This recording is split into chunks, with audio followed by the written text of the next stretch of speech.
Oke, assalamualaikum anak-anak.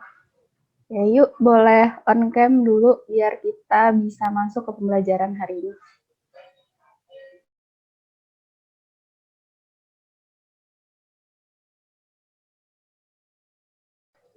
Oke, assalamualaikum warahmatullahi wabarakatuh. Selamat pagi anak-anak.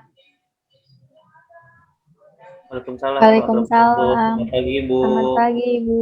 Oke, sebelum memulai pembelajaran kali ini ya, ada baiknya nih kita awali dulu dengan membaca basmalah dan dipimpin ya oleh ketua kelas untuk memulai doanya. Boleh, Dedek, dipimpin teman-temannya?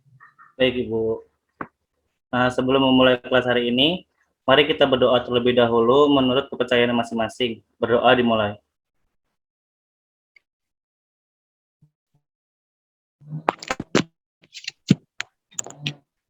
Berdoa selesai. Oke, terima kasih Dede atas mimpin doanya. Nah, selanjutnya Ibu mau tanya nih, ada nggak sih teman-teman kalian yang belum hadir di kelas atau sudah hadir semua? Alhamdulillah Ibu sudah hadir semua. Oke, siap. Berarti aman ya semuanya. Aman, Nah, Ibu. oke, insya Allah hari ini kita bakalan lanjut ke materi kita selanjutnya, yaitu tentang persediaan. Kalau hari ini kita bakal ngebahas banget nih tentang pencatatan persediaan pada kartu persediaan. Tapi sebelum kita masuk ke pembelajaran yang baru, Ibu mau review dulu nih tentang pembelajaran yang minggu lalu ya udah kita pelajarin, yaitu tentang definisi, fungsi, sama metode pencatatan pada persediaan. Jadi persediaan itu adalah aset lancar dalam bentuk barang atau perlengkapan yang dimaksudkan nih untuk mendukung kegiatan operasional suatu perusahaan. Nah, kalau fungsi persediaan itu apa sih? Fungsi persediaan itu memisahkan beragam bagian proses produksi, menyediakan persediaan barang-barang yang akan memberikan pilihan bagi pelanggan, dan juga itu bisa buat mengambil keuntungan diskon kuantitas gitu, dan menjaga pengaruh inflasi dan naiknya harga. Dalam melakukan pencatatannya, yang kita kenal ya dari pembelajaran minggu lalu, yaitu ada 3 metode nih. Ada FIFO, di mana barang yang pertama masuk dia adalah barang pertama yang harus dijual. Yaitu LIFO, di mana barang terakhir yang masuk adalah barang pertama yang dijual. Dan yang terakhir adalah average, di mana kita nih ngebagi antara biaya barang yang udah tersedia untuk dijual dengan jumlah unit yang tersedia. Gitu. Nah, tapi kan buat minggu lalu kita baru sepintas aja ya ngebahas tentang 3 metode tersebut. Kita belum ngedalamin lebih paham nih sebenarnya metodenya itu kayak apa, perhitungannya kayak apa. Nah, hari ini kita bakal ngebahas tentang pencatatan persediaannya pada arti persediaan. Oke, pada submateri berikutnya diawali ya, nanti bakal ada penghitungan nilai persediaan dengan menggunakan metode FIFO, LIFO, dan average. Tapi sebelumnya, Ibu mau tanya dulu nih ke anak-anak. Ada yang tahu nggak sih gimana ngitung nilai persediaan menggunakan 3 metode tersebut, menggunakan FIFO, LIFO, sama average? Ada yang tahu caranya?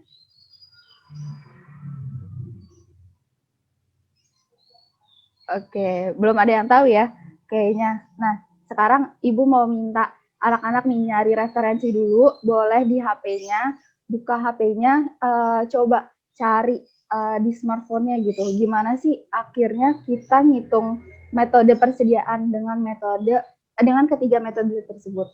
Oke, boleh dicari dulu referensinya.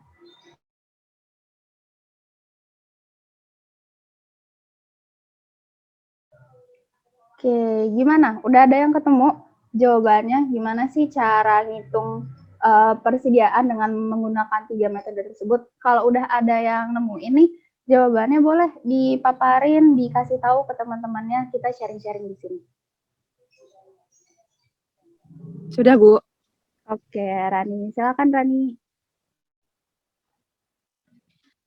Jadi di sini tulisannya apabila menggunakan metode FIFO, tanggal barang penilaian ini. Perhitungan harga pokok penjualan menggunakan perhitungan harga per unit dari barang yang diterima pertama, diikuti harga per unit diterima berikutnya. Sedangkan untuk menghitung persediaan akhir di laporan keuangan dengan cara menghitung jumlah barang yang masih tersedia sesuai dengan harga per unit barang. Untuk metode LIFO, perhitungan HPP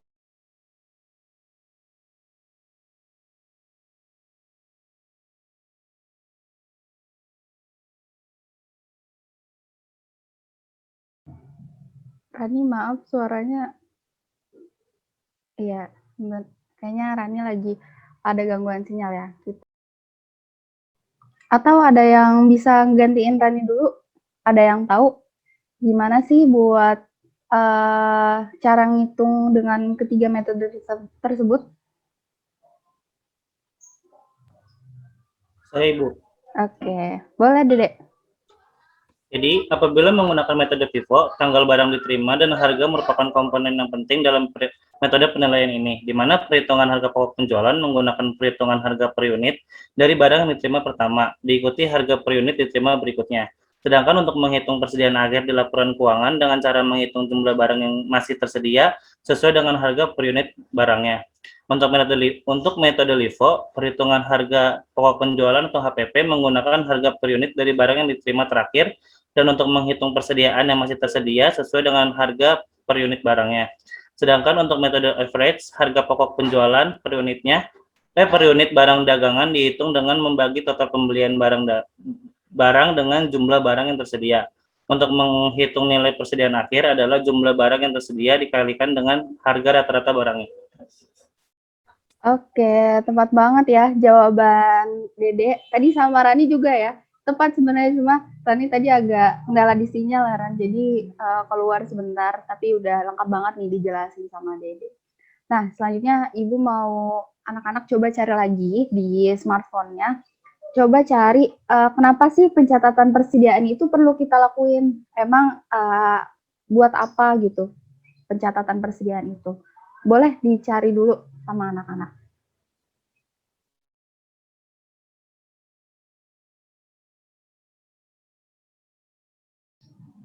Udah ada yang ketemu jawabannya? Ada yang berani buat maparin lagi? Sudah, Bu. Saya mau. Oke, ayo Bud, boleh Bud sampaikan. Oke, jadi untuk memberikan informasi seputar persediaan barang terkait kuantitas, harga beli, dan jual setiap barang. Jadi perusahaan akan lebih mudah melakukan monitoring persediaan apabila melakukan pencatatan persediaan. Betul tidak, Bu? Betul banget yang disampaikan Putri ya. Nah, anak-anak berarti seenggaknya udah punya gambaran lah ya persediaan itu kayak gimana. Oke, anak-anak kita lanjut ya, masuk ke materi pencatatan persediaan, tapi sebelumnya Ibu izin share screen terlebih dahulu. Nah, gimana? Udah masuk belum slide-nya? Sudah, Bu. Oke.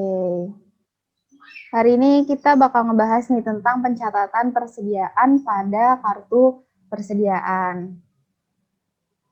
Ini review materi yang tadi sudah kita bahas ya sebelumnya.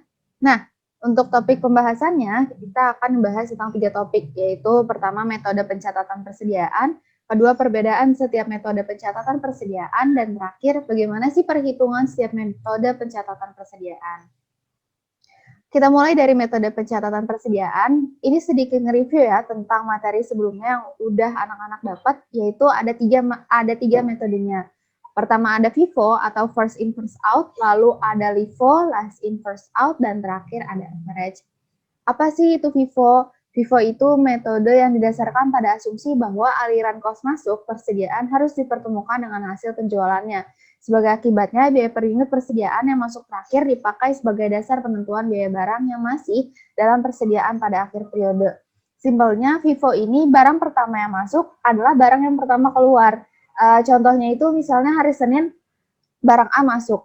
Nah, hari Selasa, barang B masuk. Kalau kita mau ngejual, berarti yang harus kita jual itu barang A terlebih dahulu, yaitu barang yang pertama kali masuk di perusahaan. Lalu yang kedua ada metode LIFO, di mana metode ini mengasumsikan unit persediaan yang dibeli pertama akan dikeluarkan di akhir. Artinya, unit yang dijual pertama adalah unit persediaan yang terakhir kali masuk ke gudang. Jadi biasanya persediaan akhir barang dagangan akan dinilai dengan nilai perolehan persediaan yang pertama atau awal masuk. Metode biaya persediaan LIFO ini didasarkan pada asumsi bahwa aliran keluar biaya persediaan merupakan kebalikan dari kronologi terjadinya biaya. Simpelnya LIFO ini kalau tadi FIFO kan barang pertama masuk, barang pertama keluar. Kalau LIFO itu barang yang terakhir masuk, itu barang pertama kali yang keluar. Jadi ini kebalikannya dari FIFO. Dan sebenarnya kalau dari PSAK ya, LIFO ini tuh udah nggak diizinin lagi karena kurang efektif dinilainya apabila diterapkan pada suatu perusahaan. Nah, contohnya kalau hari Senin kita ngebeli barang A, terus hari Selasa kita beli barang B, berarti yang harus kita jual itu yang barang B-nya dulu gitu. Dan LIFO ini kurang cocok untuk perusahaan yang punya nilai masa kedaluarsanya. Jadi makanya kenapa di PSAK LIFO ini udah nggak akhirnya diperbolehkan lagi gitu. Yang terakhir ada metode average di mana metode rata-rata tertimbang. Jadi average ini ngebagi antara biaya barang yang tersedia untuk dijual dengan jumlah unit yang tersedia. Sehingga persediaan akhir dan beban pokok penjualan dapat dihitung dengan harga rata-rata. Nah, metode average ini nih titik tengahnya gitu dari metode FIFO sama metode LIFO. Jadi kalau misalkan kita punya barang A sama barang B, yang kita jual itu tuh harga tengah-tengahnya dari barang A sama barang B. Tuh. Kita lanjut ke perbedaan setiap metode pencatatan persediaan. Apa aja sih kelebihan dan kekurangan setiap metode? Jadi, untuk metode FIFO, yaitu nilai persediaan disajikan secara relevan di laporan posisi keuangan, lalu menghasilkan laba yang lebih besar. Nanti di pencatatan kartu persediaan, kita akan ngebuktiin ya, kenapa sih labanya itu lebih besar. Terus untuk LIFO, yaitu mudah membandingkan cost saat ini dengan pendapatan sekarang, lalu apabila harga naik, maka harga barang jadi konservatif, lalu laba operasional tidak terpengaruh oleh untung atau rugi dari fluktuasi harga, dan tentunya LIFO akan menghemat pajak. Untuk metode terakhir yaitu average, di mana akan lebih mudah dalam perhitungan harga pokok karena tidak perlu memperhatikan stok barang pertama ataupun terakhir, dan untuk penerapannya itu lebih mudah. Ada kelebihan, pasti ada kekurangannya juga dari setiap metode nih. Nah, untuk kekurangannya metode FIFO tersendiri, pajak yang harus dibayarkan ke perusahaan, ke pemerintah jadi lebih besar. Karena kan laba dia besar ya, dan otomatis pajak yang diberikan itu juga harus lebih besar lagi. Terus laba yang dihasilkan kurang akurat. Lalu untuk metode LIFO, kekurangannya itu adalah akan bertolak belakang dengan aliran fisik persediaan sesungguhnya. Lalu biaya pembukuan menjadi lebih mahal karena metode LIFO tuh dianggap lebih rumit. Lalu yang terakhir, laba atau rugi yang dihasilkan akan lebih rendah. Yang terakhir untuk metode average, di mana laba yang dihasilkan itu akan kurang aktual. Oke, kita masuk ke perhitungan setiap metode pencatatan persediaan. Nah, ini ada latihan soalnya, ada persediaan awal, ada pembelian, penjualan, pembelian lagi, dan penjualan. Nah, kita diminta nih buat nyari nilai persediaan akhir dari metode FIFO, LIFO, average dengan metode perpetual. Lalu yang kedua, kita cari laba kotor dan HPP dengan metode perpetual. Jadi, anak-anak bisa di screenshot dulu atau di foto soalnya biar kita bisa enak menjawab soalnya ya. Oke, yang pertama kita pakai metode FIFO perpetual. Jadi saldo awalnya atau persediaan awalnya ada 200 unit dengan harga unitnya 9.000 dan total harganya 1.800.000. Ini dapat dari 200 dikali dengan 9.000. Lalu pada tanggal 10 di mana terdapat pembeliannya, artinya barangnya masuk nih, masuk sebesar 300 unit dan harga unitnya itu 10.000. Kita kali 300 kali 10.000 sama dengan 3 juta. Karena metode FIFO, jadi kita masukin dua-duanya persediaannya. Nah, ini yang 200 nih, unit yang sebelumnya kita turunin ke bawah, kita masukin 200 kali 9.000 sama dengan 1.800.000. Lalu untuk persediaan yang kedua, 300 kali 10.000 dikali 3 juta. Nah, masuk deh 200 kali 9.000, 1.800.000, 300, 10.000, sama 3 juta. Jadi, persediaan kita nih udah ada dua. ada yang unitnya 200 sama yang unitnya 300. Lalu terjadi penjualan ya, artinya barang keluar. Nah, di sini ada HPP nih. Tanggal 12 itu terdapat penjualan sebesar 200 dengan harga unitnya 9.000. Kita kaliin lagi, 200 kali 9.000 sama dengan 1.800.000. Nah, caranya gimana sih buat di persediaannya? Karena Vivo barang pertama yang masuk, barang pertama yang keluar, jadi yang kita kurangin itu barang pertama, yaitu yang harganya 9.000. Kan dia ngejual 200. Terus persediaan dia ada 200 kan, berarti udah habis. Nah, tinggal sisa yang 300. 300 dikali 10.000 sama dengan 3 juta. Jadi persediaan kita sekarang ada 3 juta. Lalu tanggal 20 terjadi pembelian nih, ternyata pembelian sebanyak 400 dengan harga 11.000.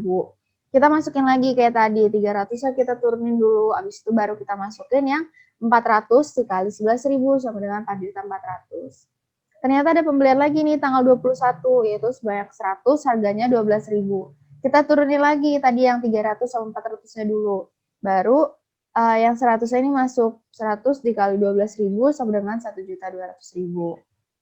Untuk akhir bulan ternyata terjadi penjualan sebesar 300. Nah, caranya sama, kita kurangin dulu nih yang atas, yang 300 ini. 300 kita habisin, jadi tinggal 400 sama 100. Itu metode Vivo. Kita lanjut ke metode LIFO. Ini sebenarnya sama untuk metode LIFO, cuma bedanya kalau tadi Vivo kita pakai barang pertama yang masuk, barang pertama yang keluar. Kalau LIFO kita pakai barang yang paling terakhir masuk.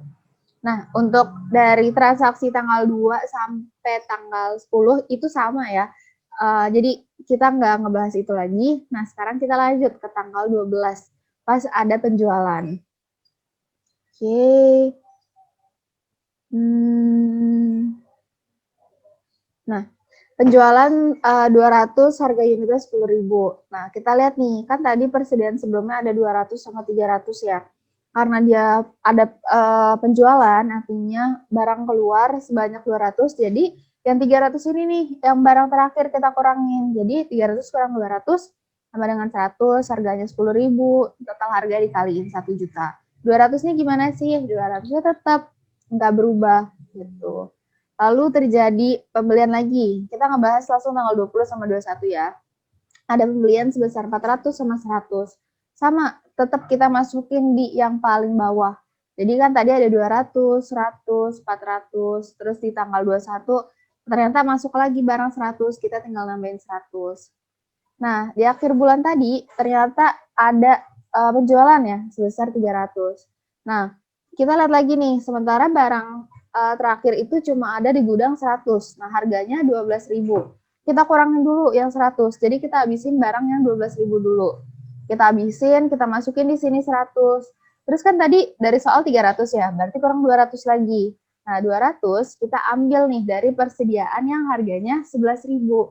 Jadi kita masukin ada dua barang yang habis ya. Yang 12.000 sama yang 200 dikali 11.000. Jadi sekarang sisanya tinggal berapa sih? Sisanya itu tinggal 200 dengan harga 1.800.000. Lalu unit yang 100 harganya 10.000 dengan total harga 1 juta. Dan unit 200 harga unitnya 11.000 dengan total harganya 2.200.000. Jadi di sini udah ketahuan ya kenapa sih LIFO ini udah nggak diterapin lagi gitu di Indonesia. Karena akan kurang efektif kalau kita memakai persediaan yang terakhir kali masuk, tapi itu yang harus dijual.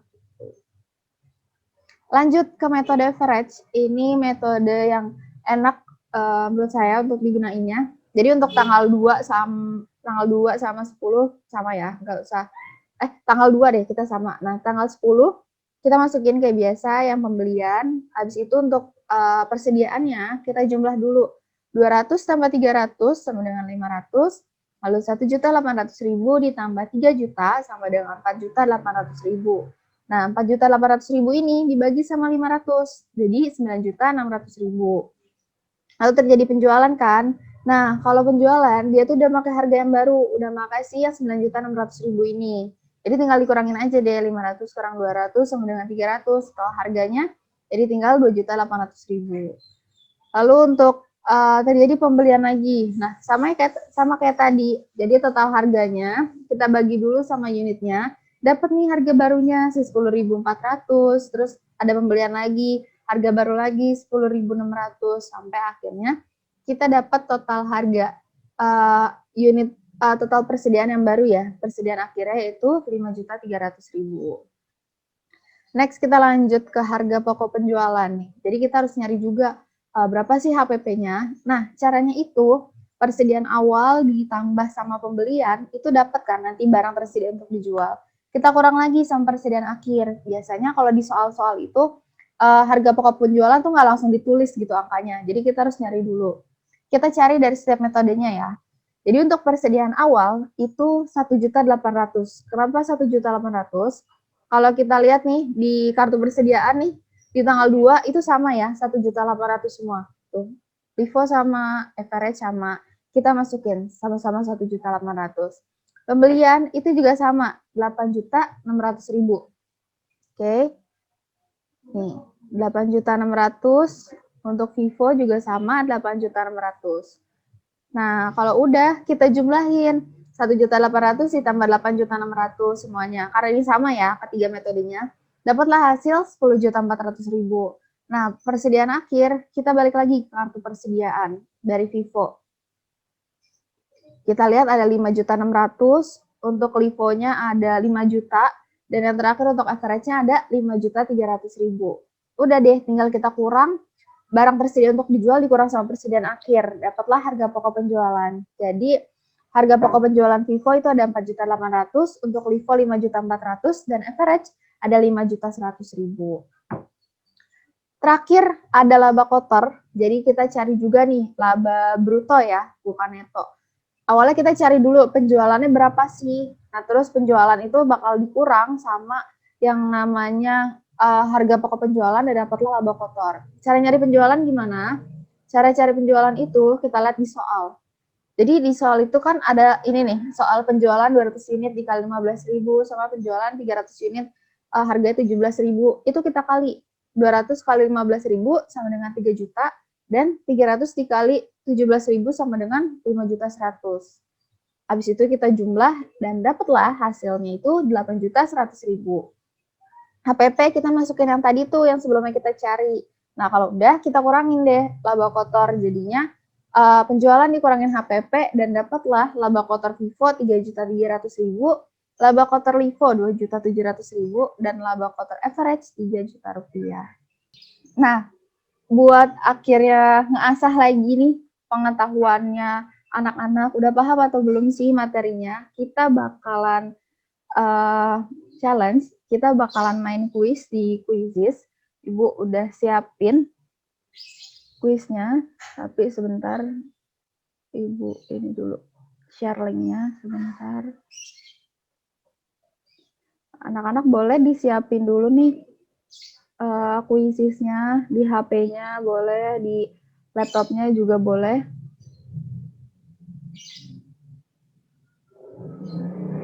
Ibu kirim di kolom chat ya.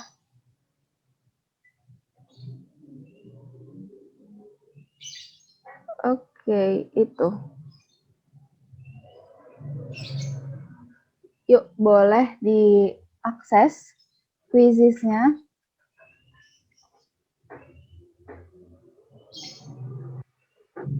Kembali Ibu izin share screen Quizizz.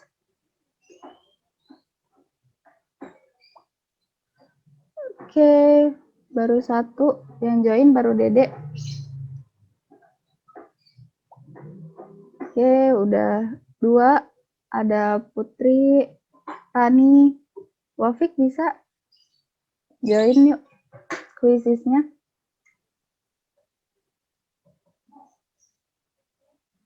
Oke, Wafik udah ada ya. Ibu start ya Quizizz-nya. Oke, semangat anak-anak.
Oke, pada udah ngerjainnya? Udah selesai semua? Oke.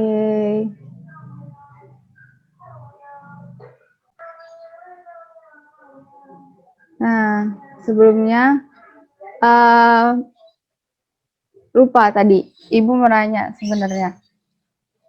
Ya, anak-anak gimana? Ada yang mau ditanyakan dulu tentang materi sebelumnya nih? Apalagi tadi kan udah ngerjain kuis ya, gitu. Udah kebayang belum sih Vivo Livo tuh kayak gimana, average tuh kayak gimana? Atau masih ada yang ingin ditanyain tentang materi tersebut? Boleh sampaikan saja.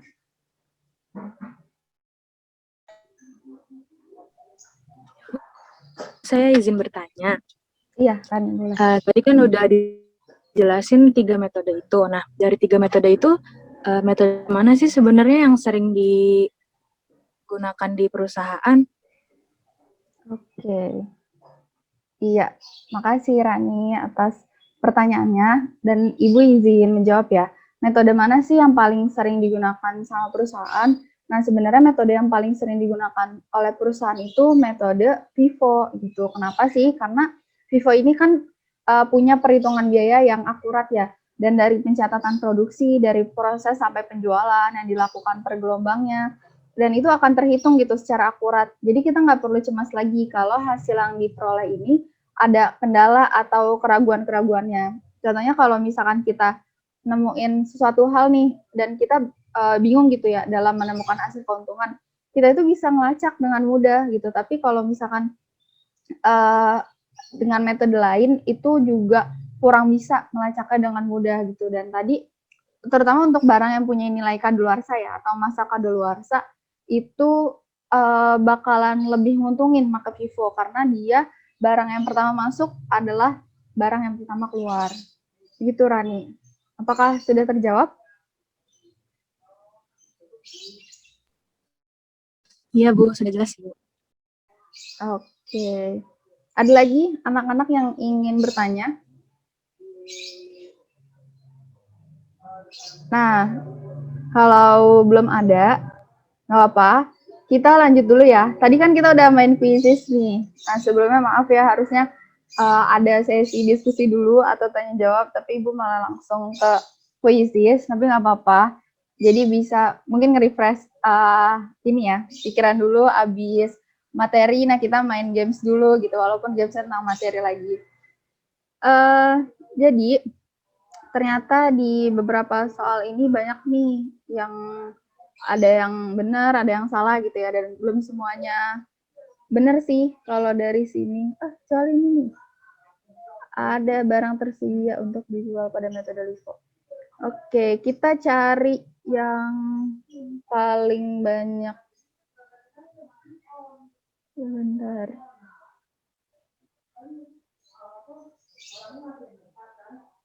Nah, ini ada 2 nih ternyata yang salah. Saya tadi Fafik belum sempat ngerjain ya. Karena kendala sinyal. Oke, nah ini. Berapakah saldo harga pokok penjualan pada metode average? Ternyata ada 2 nih yang salah, 1 yang benar. Kayak mungkin ada anak-anak yang berani buat sampein gitu. Gimana sih cara nyari HPP tersebut? Dari soal ini nih, dari soal yang harga pokok penjualan. Kelihatan nggak ya itunya? Soalnya.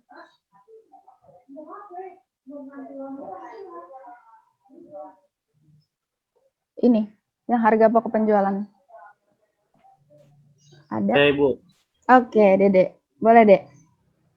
Jadi itu untuk mencari harga pokok penjualan dari metode average itu, pertama itu kita tuh harus menjumlah persediaan awal ditambah sama pembelian. Maka hasil dari perjumlahan dari persediaan awal ditambah pembelian itu akan menghasilkan barang tersedia untuk dijual.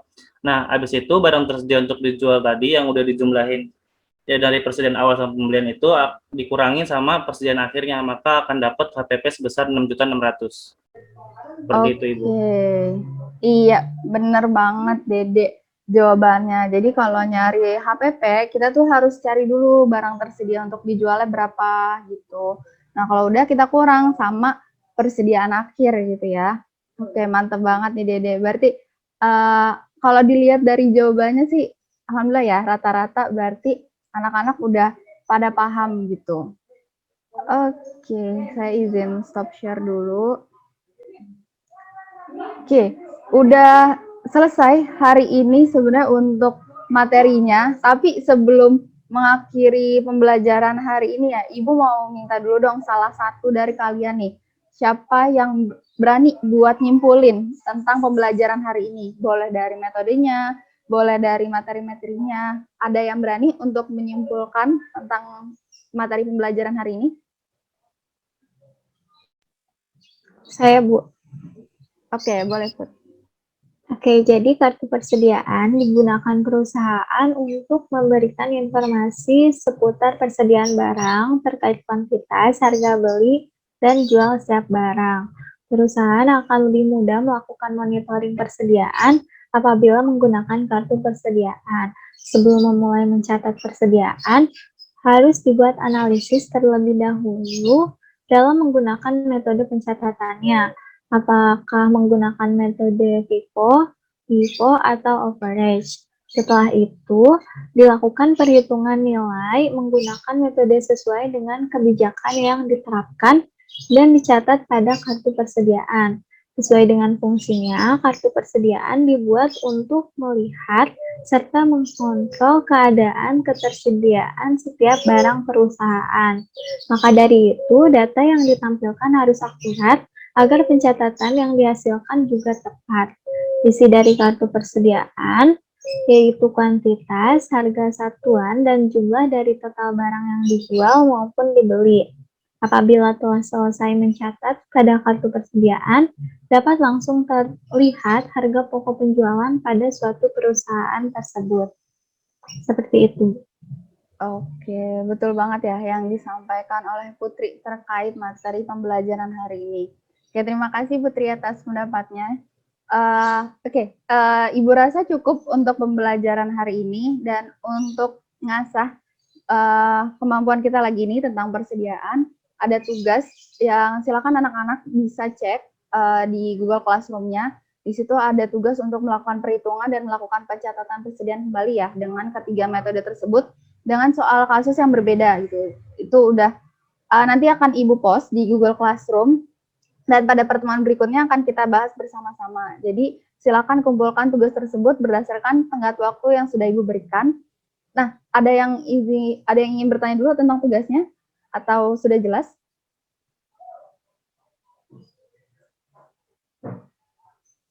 Sudah, Ibu. Oke. Jadi untuk pertemuan selanjutnya kita akan ngebahas ya tugas yang udah Ibu berikan hari ini dan kita akan melakukan diskusi kelompok nih tentang soal yang berbeda tentunya tentang pencatatan persediaan. Untuk pertemuan selanjutnya dipersiapkan kelompoknya untuk pembagiannya itu Ibu serahkan kepada anak-anak semua. Ibu akhiri pembelajaran hari ini, kurang lebihnya mohon maaf. Wassalamualaikum warahmatullahi wabarakatuh. Waalaikumsalam warahmatullahi wabarakatuh.